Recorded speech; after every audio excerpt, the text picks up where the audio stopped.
Welcome student.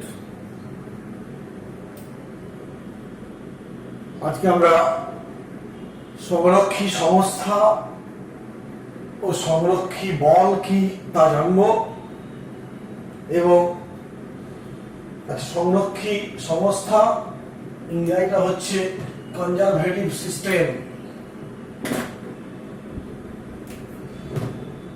Conservative system,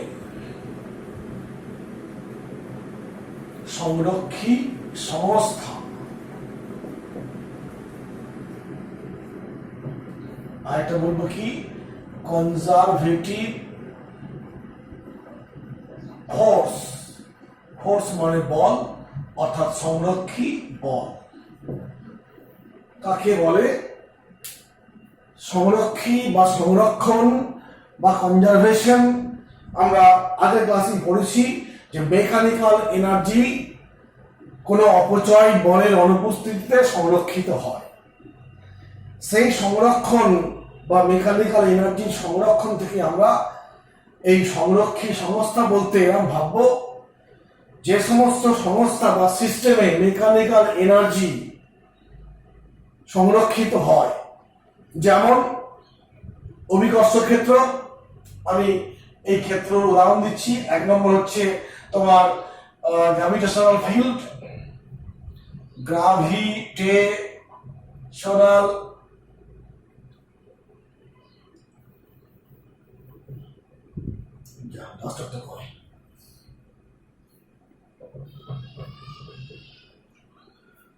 অভিকর্ষ ক্ষেত্র, বাংলায় লিখলাম ক্ষেত্র।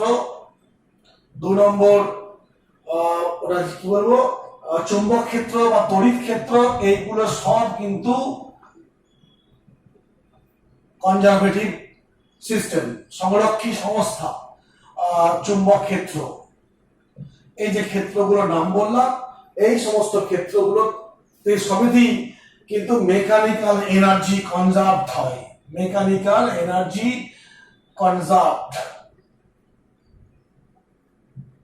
আমরা অভিকর্ষ ক্ষেত্রে দেখিয়েছি আগের ক্লাসে যে অপচয়ী বল না থাকলে পারে, প্রমাণ করে দেখেছি যে অবাধে যখন বস্তুর পতন ঘটছে তখন কি হয়, মেকানিক্যাল এনার্জি কনজার্ভড বা সংরক্ষিত থাকে। এবং এই সংস্থাগুলোতেও কিন্তু এমই কনজার্ভ থাকে। তো এই সংস্থাগুলোর নাম হবে কি, কনজারভেটিভ সংস্থা বা সংরক্ষী সংস্থা। অর্থাৎ সঙ্গে বলবো কি, যে সংস্থায় মেকানিক্যাল এনার্জি কনজার্ভ হয়। আর সেই সংস্থায়, এই যে সংস্থায় কিছু বল কাজ করে, যেমন তড়িৎ বল, চুম্বক বল, তারপর এটা হচ্ছে অভিকর্ষ বল, এই সব বলগুলোকে বলবো কি কনজারভেটিভ ফোর্স। যেমন অভিকর্ষ বল, অভিকর্ষের ক্ষেত্রে অভিকর্ষ বল, চুম্বক ক্ষেত্রে চুম্বক বল, তড়িৎ ক্ষেত্রে তড়িৎ বল, কুলম্বীয় ফোর্স। 3 নম্বরে চুম্বকীয় বল, চুম্বক বল, আকর্ষণ বা বিকর্ষণ মনে পড়ছে। তা এই বলগুলো হচ্ছে কি কনজারভেটিভ ফোর্স বা সংরক্ষী বল। এই বলগুলো এই ক্ষেত্রে এই বলটা কাজ করে, এই ক্ষেত্রে এই বলটা কাজ করে, এই ক্ষেত্রে এই বলটা কাজ করে। এরা হচ্ছে সংরক্ষী বল। আর এদের রিলেটেড ক্ষেত্র হচ্ছে এইগুলো, অর্থাৎ সংরক্ষী সংস্থা এবং সংরক্ষী বল। সংজ্ঞাখানে কি বলবো, যে সমস্ত সংস্থায় বা সিস্টেমে যান্ত্রিক শক্তির সংরক্ষণ হয় সেই সংস্থাগুলোকে বলবো সংরক্ষী সংস্থা। আর যেখানে এবং সেই সংস্থায় যে সমস্ত বলগুলো ক্রিয়া করে সেই বলকে বলবো কি সংরক্ষী বল। ঠিক আছে, তো বললাম মেকানিক্যাল এনার্জি কনজার্ভ হয়। অতএব তোমার কাছে একটা সংরক্ষী সংস্থা আছে। সংরক্ষী সংস্থা তোমার, তুমি কাকে বলে তা জানতে পারলাম আমরা, কাকে বলে এগুলো পেলাম। এখন ধরো অভিকর্ষ ক্ষেত্র, এখানে একটা সংরক্ষী ক্ষেত্র আছে। সেই ক্ষেত্রে কি হয় বললাম, মেকানিক্যাল এনার্জি কনজার্ভড হয়। অতএব ওই ক্ষেত্রে তুমি ধরো এইটা অভিকর্ষ ক্ষেত্র, ভূপৃষ্ঠ, আমি একটা বস্তুর উপর দিকে তুলছি, অভিকর্ষ বলের বিরুদ্ধে কাজ করতে হয়, আমাকে বাইরে থেকে কাজ করতে হচ্ছে। আর সেই কার্যটা এইখানে যখন বস্তু উঠলো, বস্তুর মধ্যে পিই হিসাবে জমা হলো, অর্থাৎ আমার কার্যটা ওর মধ্যে স্মৃতিশক্তি হিসেবে জমা হলো। যখন ও পড়বে, ও যখন নিচে নামবে, তখন কি হবে, এই পোটেনশিয়াল এনার্জি ব্যয় করে তার স্মরণ ঘটবে, নিচে নামবে এবং কার্য করবে, এবং প্রমাণ করা যাবে সেই প্রথমে আমি যে পরিমাণ কার্য করেছিলাম এখন সেই পরিমাণই কার্য ও করছে। অর্থাৎ এখানে কি হচ্ছে, কার্য সংরক্ষিত হচ্ছে, আমার কার্যের পুনরুদ্ধার করা সম্ভব হচ্ছে। অর্থাৎ যে কার্যটা আমি করেছিলাম ফিরতি পথে, উল্টো পথে কি হবে, সেই কার্য ফিরে পাচ্ছি। অর্থাৎ এগুলো কিন্তু সংরক্ষী সংস্থার বৈশিষ্ট্য। কি না, 1 নম্বর বৈশিষ্ট্য বললাম যে সংরক্ষী সংস্থার বৈশিষ্ট্য। বৈশিষ্ট্য কার? সংরক্ষী সংস্থা। সংরক্ষী সংস্থার নিচের বৈশিষ্ট্যগুলো আছে। বৈশিষ্ট্য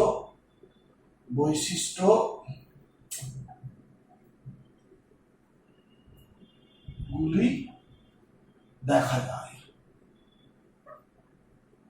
1 নম্বর বললাম যে মেকানিক্যাল এনার্জি সংরক্ষিত হয়।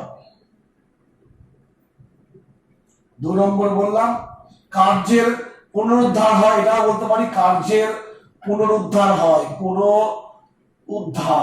পুনরুদ্ধার হয়। অর্থাৎ আমি একটা সংরক্ষী ক্ষেত্র, একটা বস্তু এইখানে ছিল, এ বিন্দুতে নিয়ে গেলাম, বি বিন্দুতে, আমি ধরলাম এই পথে নিয়ে গেছি, আবার এই পথে ফিরে আনছি, বি বিন্দুতে থেকে এ তে ফিরে আনছি। দেখবো এই পথে যে পরিমাণ কার্য করেছি, যদি আমার বাহ্যিক কার্য করতে হয় তাহলে এই পথে সেই কার্যটা ফিরে পাবো। তাই বলছি কার্যের পুনরুদ্ধার সম্ভব। এবং এখানে কৃতকার্য স্থানাঙ্কের ওপর নির্ভর করে, স্থানাঙ্কের ওপর নির্ভর করে। 4 নম্বর আরেকটা বলবো, সেটা হচ্ছে কি না, এই যে তোমার আচ্ছা এখানে লিখে দিচ্ছি, নির্ভর করে, কিন্তু পথের ওপর নির্ভর করে না। কোন পথে গেল, এ থেকে বি তে, সে এই পথে গেল না এই পথে গেল, না এই পথে গেল, কিংবা সে কোন পথে ফিরে এলো, এটা কিন্তু দেখার বিষয় নয়। সে দেখবো কোনটা স্থানাঙ্ক, কোন বিন্দু থেকে কোথায় গেছে, কোন পথ দিয়ে গেছে, সেটা আমাদের বিচার্য বিষয় নয়, নির্ভর করে না। 4 নম্বরে এই ক্ষেত্রে বদ্ধ পথে কৃতকার্য হচ্ছে ধ্রুবক হয়, শূন্য হয়। অর্থাৎ আমি যদি এই দিকে যাওয়ার সময় 5 জুল কার্য করি, তাহলে দেখবো এই দিকে করতে হবে কি, 5 জুল কার্য ফিরে পাওয়া যাবে। অর্থাৎ মাইনাস 5 জুল কার্য, প্লাস 5 জুল আর মাইনাস 5 জুল, মোটটা কি হবে, 0 হয়ে যাবে। কেন না, আমরা সেই জানি যে এদিকে তোমার বল আর এদিকে সরল, বল সরল লেখচিত্রের কি হয়, ক্ষেত্রফলটা কার্যকে প্রকাশ করে। অতএব এভাবে আমরা দেখাতে পারবো যে এই ক্ষেত্রে বদ্ধ পথে, কোন একটা বদ্ধ লুপ কল্পনা করো, এই যে বদ্ধ পথ, এইখান থেকে এতে নিয়ে গেছি, এই পথে ফিরে আনছি, আর এখানে বদ্ধ পথ হচ্ছে, এই বদ্ধ পথে মোট কার্যের পরিমাণ কি হবে, 0 হবে। যে পরিমাণ কার্য যাওয়ার পথে করেছি, ফেরার পথে সেই একই পরিমাণ কার্য ফিরে পাওয়া যাবে। অর্থাৎ নেট কার্য কি হবে, 0 হবে। এটা যদি প্লাস কার্য হয়, এটাকে মাইনাস কার্য, মোট কার্য 0 ইত্যাদি বৈশিষ্ট্যগুলো আছে। কার্যের পুনরুদ্ধার সম্ভব। আর যদি ঠিক এই সিস্টেমটার বাইরে বেরিয়ে যাও, অর্থাৎ একটা সংস্থা ভাবো যে সংস্থায় যান্ত্রিক শক্তি সংরক্ষিত হয় না, সেই সংস্থাকে বলবো কি, তোমার অসংরক্ষী সংস্থা। আর সেই সংস্থায় যে কাজ করে, যে বল, সেই বলগুলো বলবো অসংরক্ষী বল। এ ঘর্ষণ বল, ধরে একটা অসংরক্ষী বল। তুমি একটা মেঝের মধ্য দিয়ে একটা বস্তুকে টেনে নিয়ে যাচ্ছ অমসৃণ তলের উপর দিয়ে, দেখবে যাওয়ার পথে তোমাকে কার্য করতে হবে ওই ঘর্ষণ বলের বিরুদ্ধে। আবার যখন তুমি ওখান থেকে উল্টো দিকে ফিরিয়ে আনছো, সেক্ষেত্রে দেখবে কার্য ফিরে পাবে না, সেক্ষেত্রে আবার কার্য করতে হবে। অর্থাৎ দু ক্ষেত্রেই কার্য করতে হলো, যাওয়ার সময় প্লাস কার্য, ফেরার সময় প্লাস কার্য। কেন না ঘর্ষণ বল সব সময় গতির উল্টো দিকে কাজ করে, তাই দু ক্ষেত্রে আমাকে কার্য করতে হচ্ছে। অর্থাৎ সংরক্ষী বলের উদাহরণ দিলাম ঘর্ষণ বল, কারণ ওখানে কার্যের পুনরুদ্ধার সম্ভব নয়। এখানে একদিকে কার্যকে প্লাস বলেছি, অন্যদিকে মাইনাস বলেছি, নেট কার্য শূন্য হয়ে গেছে। অসংরক্ষী সংস্থায় কি হবে না হয় দুপথেই প্লাস কার্য কিংবা দুপথেই মাইনাস কার্য, অর্থাৎ নেট মান শূন্য হবে না। হলো এই হলো তোমার সংরক্ষী বল আর সংরক্ষী সংস্থা নিয়ে আলোচনা করলাম। এখন যে মেন কোশ্চেনটা আমি বলেছি, সংরক্ষী সংস্থা কাকে বলে? যান্ত্রিক শক্তি সংরক্ষিত হয়। তো যান্ত্রিক শক্তি সংরক্ষিত হয় বলে তাকে বলবো সংরক্ষী সংস্থা। আমার প্রমাণ করে দেখাতে হবে যে সংরক্ষী সংস্থা নিশ্চয়ই যান্ত্রিক শক্তি সংরক্ষিত হয়, না হলে বললাম কেন? অতএব সেই প্রমাণটাই হচ্ছে এখানে একটা বড় কোশ্চেন, যে প্রমাণ করো সংরক্ষী সংস্থায় যান্ত্রিক শক্তি ধ্রুবক। প্রমাণ করো সংরক্ষী সংস্থায় এমই সংরক্ষিত থাকে, এমই তোমার ধ্রুবক হয়। সংক্ষেপে লিখে একটু, সংরক্ষী সংস্থায় এমই মানে যান্ত্রিক শক্তি ধ্রুবক হয়। এই প্রমাণটা করতে হবে। আমি এই প্রমাণটা করার সময় একটা ক্যালকুলেশনের সাহায্য নেব, যে ক্যালকুলেশনটা আমরা কার্য ক্ষমতা শক্তি চ্যাপ্টারে যে কার্য শক্তি উপপাদ্য ছিল, সেই উপপাদ্যের সময় সেই গণিতটা আমরা অ্যাপ্লাই করেছিলাম। অতএব ওইটা আমি এখানে সময় নষ্ট করে করব না, জাস্ট আমি ফলাফলটা বসিয়ে দেবো। তোমরা যদি না বুঝতে পারো তাহলে কি করবে, আবার সেই ভিডিও দেখবে কিংবা বইও দেখবে, আছে করা, বুঝতে অসুবিধা হবে না। ঠিক আছে, প্রমাণটা আমি করছি। এম ভরের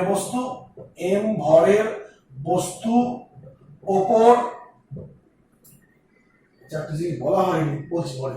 এম ভরের বস্তুর ওপর সংরক্ষী বল এফ ক্রিয়াশীল হয়ে ক্রিয়া করে বস্তুকে এ থেকে বি তে নিয়ে গেল বা স্মরণ ঘটলো, বিতে স্মরণ ঘটালো। হলো যেমন এ বিন্দু, বি বিন্দু, এইটা এ এইটা বি, বস্তু এখান থেকে গেল। ঠিক আছে, অতএব গতিপথে ক্ষুদ্র সরণের জন্য কৃতকার্য ডিডব্লিউ হলে কি লিখবো, হলে মোট কার্য কত হবে?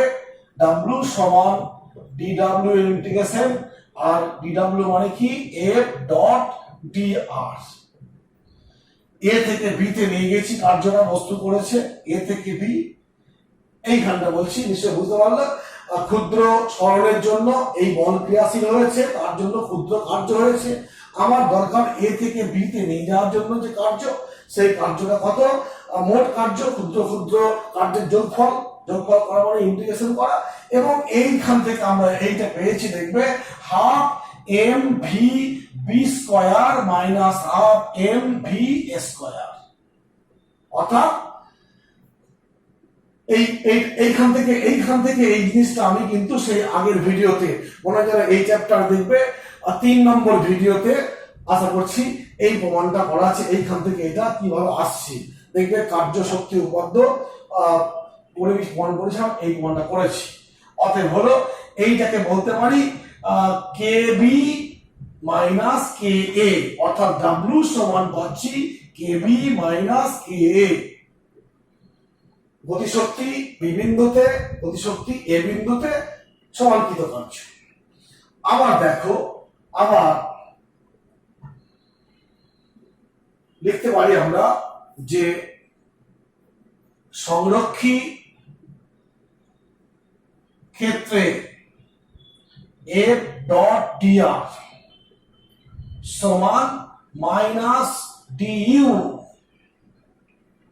F.dr টা হচ্ছে কি, ক্ষুদ্র কার্য। ক্ষুদ্র কার্যের জন্য ইউটা কি, পোটেনশিয়াল এনার্জিকে ইউ দিয়ে প্রকাশ করা হয়।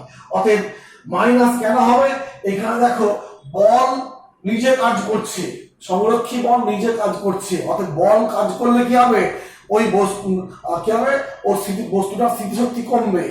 একটা বস্তু অনেক উঁচুতে আছে, তার মধ্যে স্মৃতিশক্তি আছে mgh, যখন অভিকর্ষ বল ওকে নিজে টেনে নিয়ে আসে তখন কি হয়, ওর শক্তি কমতে থাকে, এইচ এর মান কমবে, শক্তি কমবে। তো কমার জন্য মাইনাস চিহ্ন বললাম, আর কতখানি কমলো, ডিইউ পরিমাণ হলো, এই জিনিসটা পেয়েছি। অতএব এটাকে আমি যদি ইন্টিগ্রেশন আকারে প্রকাশ করি, F.dr সমান minus integration a to B d u, A থেকে বি, আমরা বাম পাশটা মানে এই জিনিসটা পেয়েছি। অতএব কে এ minus K sorry K B minus K A সমান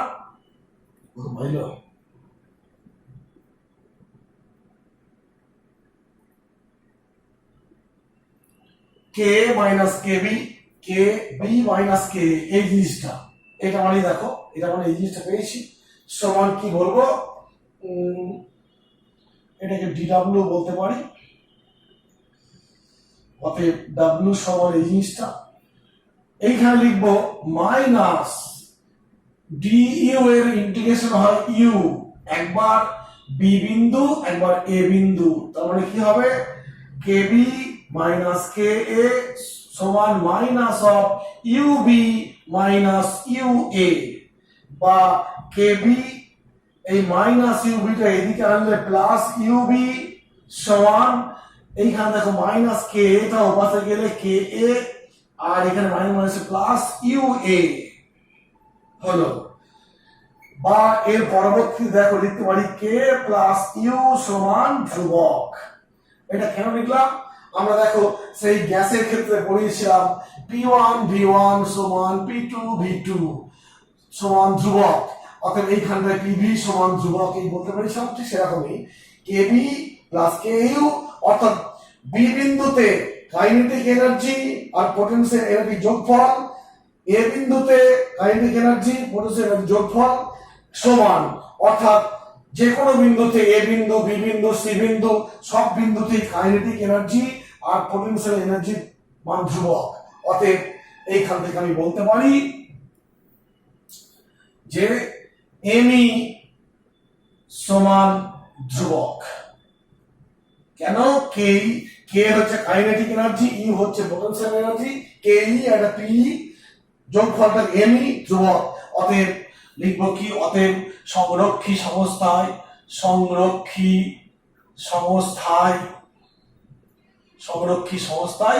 এমই ধ্রুবক, ধ্রুবক থাকে, যান্ত্রিক শক্তি ধ্রুবক থাকে, যেটা আমরা সংজ্ঞায় বলেছিলাম, প্রমাণ করলাম।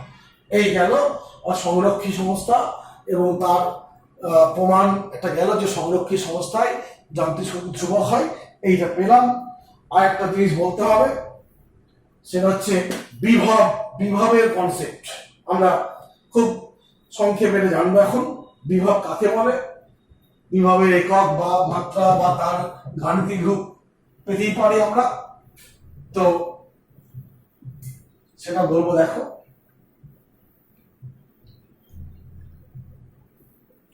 আমরা সংরক্ষী ক্ষেত্র পেলাম, কিছু কিছু ক্ষেত্র, যেমন একে পেলাম কনজারভেটিভ সিস্টেম,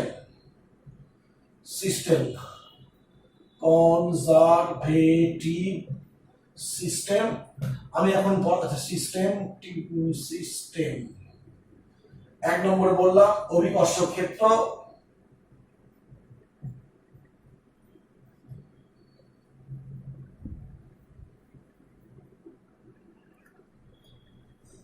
যেটা ইংরেজি লিখে দিচ্ছি, কি বলবো, সিস্টেম এক নম্বর হচ্ছে গ্র্যাভিটেশনাল ফিল্ড, 2 নম্বর তোমার ইলেকট্রিক ফিল্ড, বাংলায় বলবো তড়িৎ ক্ষেত্র। 3 নম্বরে ম্যাগনেটিক ফিল্ড বা চুম্বক ক্ষেত্র। ফিল্ড মানে ক্ষেত্র, ম্যাগনেটিক চুম্বক ক্ষেত্র, তড়িৎ ক্ষেত্র আর চুম্বক অভিকর্ষ ক্ষেত্র। এই 3টে দেখো ক্ষেত্রের কথা বললাম। এই ক্ষেত্র 3টের সঙ্গে 3টে প্রাকৃতিক রাশি জড়িয়ে আছে। এর সঙ্গে জড়িয়ে আছে মাস বা ভর, এর সঙ্গে জড়িয়ে আছে তোমার আধান বা চার্জ, এর সঙ্গে জড়িয়ে আছে চুম্বক মেরু, চুম্বক মেরু বা পোল। হলো চুম্বক মেরু বা পোল। এই 3টে প্রাকৃতিক রাশি এই 3টে ক্ষেত্রের সঙ্গে যুক্ত আছে এবং এই ক্ষেত্রগুলো সব সংরক্ষী ক্ষেত্র। তো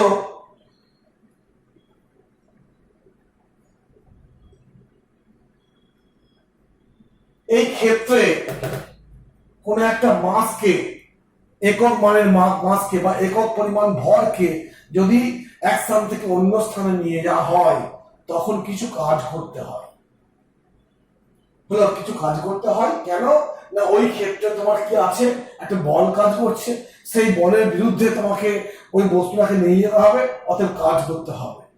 সেই কার্যকে বলবো আমরা বিভব। কেন না ওই কার্য ওই বস্তুর মধ্যে পোটেনশিয়াল এনার্জি হিসেবে জমা হবে। আমরা বিভবকে ইংরেজিতে বলবো, বিভব হচ্ছে পোটেনশিয়াল।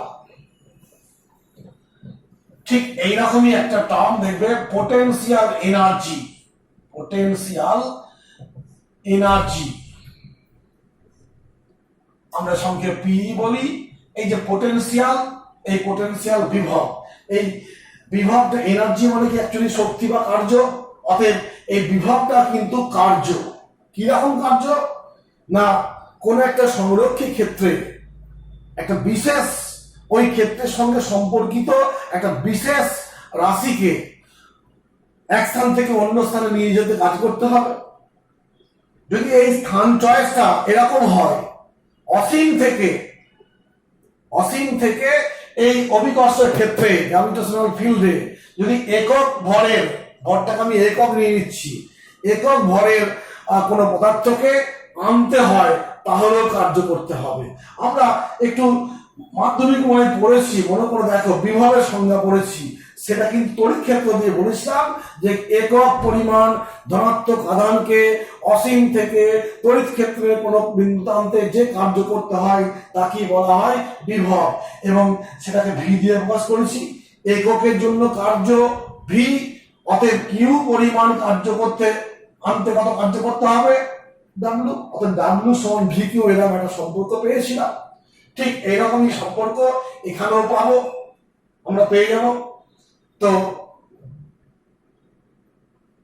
যদি চুম্বক, এই চুম্বক ক্ষেত্রে বলা হয় বিভব, বিভবের সংজ্ঞা চুম্বকীয় বিভব বা ম্যাগনেটিক পোটেনশিয়াল কাকে বলা হয়, তাহলে বলবো কি, একক মেরু শক্তির উত্তর মেরুকে, উত্তর মেরু ধরে নেওয়া হয়, আমরা পরে জানবো এগুলো। একক মেরু শক্তির উত্তর মেরুকে অসীম থেকে এই চুম্বক ক্ষেত্রে আনতে যে পরিমাণ কার্য করতে হয় তাকে বলবো চুম্বকীয় বিভব। অর্থাৎ এই রাশিগুলোর একক পরিমাণকে অসীম থেকে এই ক্ষেত্রে আনতে যে কার্য করতে হবে। কেন কার্য করতে কেন হয় না, এই ক্ষেত্রে তাকে বল ক্রিয়া করে। তাহলে যদি তুমি সেই ক্ষেত্র থেকে বাইরে বেরিয়ে যাও তাহলে অভিকর্ষ বলের বিরুদ্ধে কাজ করতে হবে। ক্ষেত্রে নিয়ে এলে যেমন কি হয়, এখানে জানি আমরা ভূপৃষ্ঠে একটা বস্তুকে ওপর থেকে ছেড়ে দিলে আপনি পরে কাউকে কাজ করতে হয় না, অভিকর্ষ ক্ষেত্রে নিজেই কাজ করে। বলো, অতএব সেই কার্যটা ঋণাত্মক কার্য হবে। আমরা দেখবো গ্র্যাভিটেশনাল পোটেনশিয়াল ঋণাত্মক, আমরা যখন মহাকর্ষ করবো সেখানেও দেখতে পাবো গ্র্যাভিটেশনাল পোটেনশিয়াল ঋণাত্মক। অতএব বিভব বা পোটেনশিয়ালের সংজ্ঞা কি হবে না, কোন সংরক্ষী ক্ষেত্রে একক পরিমাণ একটা ভৌত রাশিকে, অবশ্যই সেই ভৌত রাশিটা ওই ক্ষেত্রের সঙ্গে সম্পর্কিত, অসীম থেকে ওই ক্ষেত্রে আনতে যে কার্য করতে হয় তাকে বলবো বিভব। এবং আমরা যদি পাঠ পাঠ করে বলি, মহাকর্ষীয় বিভব কাকে বলা হয়? মহাকর্ষীয় বিভব। এইখান থেকে আসবে মহাকর্ষীয়, মহাকর্ষ থেকে মহাকর্ষীয় বিভব। তারপর আসবে তড়িৎ বিভব। তড়িৎ বিভব এটা গ্র্যাভিটেশনাল পটেনশিয়াল, এটা হবে ইলেকট্রিক পটেনশিয়াল, তড়িৎ বিভব। এবং এটাও হবে কি ম্যাগনেটিক বিভব বা চুম্বক বিভব। চুম্বক বিভব এরকম বিভব আসবে। বিভব আলটিমেট একটা কি রাশি, যেটা কি করবে স্থানাঙ্কের উপর নির্ভর করে, কোন বিন্দু থেকে কোন বিন্দুতে আনছি তার উপর নির্ভর করবে। এবং এটা কার্য, অতএব এটা একটা স্কেলার রাশি। আমরা জাস্ট এইটুকু জেনে থাকবো বিভব সম্পর্কে। আরো দেখবে বিভিন্ন ক্ষেত্রে বিভব আসবে, তখন যদি সময় পাওয়া যায় সেই বিভবকে দেখবে গ্রেডিয়েন্ট দিয়ে প্রকাশ করব। একটা এরকম একটা মানে চিহ্ন থাকবে বিভব, এরকম বিভব, এটা ভিটা পটেনশিয়াল, এটা হচ্ছে গ্রেডিয়েন্ট সমান এফ বল, এরকম একটা আসবে দেখবে। এরকম আসবে, আমাদের এখন জানার দরকার নেই, আমরা এখানে ছেড়ে দেবো। এটা পটেনশিয়াল, এটা গ্রেডিয়েন্ট, একটা ভেক্টরের অপারেটর। এইটা করলে এখানে মাইনাস চিহ্ন আসবে, একটা মাইনাস গ্রেডিয়েন্ট ভি, ভি মানে পটেনশিয়াল, এটা অপারেটর একটা, যেমন আমরা ডিএক্স ডিটি শিখেছি সেরকমই একটা অপারেটর। এখানে এই ডেলটাকে আমরা এইভাবে প্রকাশ করি, মাইনাস অফ মানে এর মান প্রকাশ করা হয় I D of DX, partial derivative করতে হবে ডি ওয়াই কে ডি অফ ডি জেড, এরকম ভাবে ডেলটাকে প্রকাশ করা হয়। অবশ্যই এগুলোর মধ্যে জানার দরকার নেই, আমরা জাস্ট কাকে বলে এবং তার একক কিরকম রাশি, কোন বিষয়ের উপর নির্ভর করে এবং সংজ্ঞাটা কেমন হবে, কোন ক্ষেত্রে কি নাম হবে। ওকে, আমরা এখানে আজকে শেষ করছি।